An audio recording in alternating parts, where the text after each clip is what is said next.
kodwa awuyazi ungayibuza kumprofeti owaziwayo owanyulwa nguThixo akuthiwa nguBhalamu. Lithi izwi lenkosi uBhalamu wayengumprofeti owaziwayo, enawo nalawo efuna ukwazi ukuthi uThixo uthini ngaye, nothi izinyanya zithini ngawo. Kutheni le nto izinto zami zingahlangani?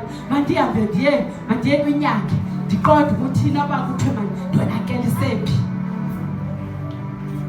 Lithi izwi lenkosi wathi uBhalamu engumprofeti njalo onyulweyo nguThixo, kodwa naye walimala wamyeka umthanda uThixo, ngoba xa ungamthandiyo uThixo uye ungakuhloniphi ukuthetha kwakhe.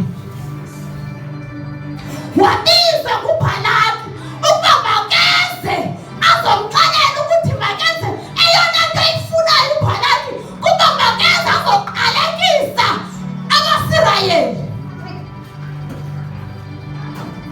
Kubizwa abantu uba makuzoqalekisa impilo yakho, kanti uThixo yena unecebo elihle ngawe, ngoba ubonile uBhalaki uba amaSirayeli anamandla hamba noThixo, aye uThixo uyawalwela futhi ayoyisa. Waqonda ukuthi umkhosi wama owahamba uyoyiswa kondiza konzakala.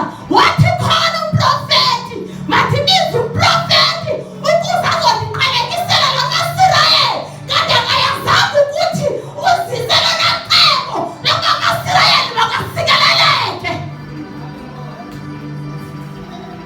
Lithi izwi lenkosi endleleni ebheka khona uBhalaki,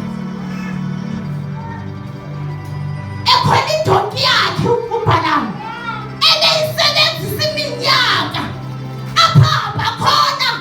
Ukhona indonki yakhe yokwazi umsebenzi kaThixo, kodwa lithi izwi lenkosi wathi esahamba endleleni ngoba ingxaki akakhange abuze ukuba ndiye nakuBhalaki.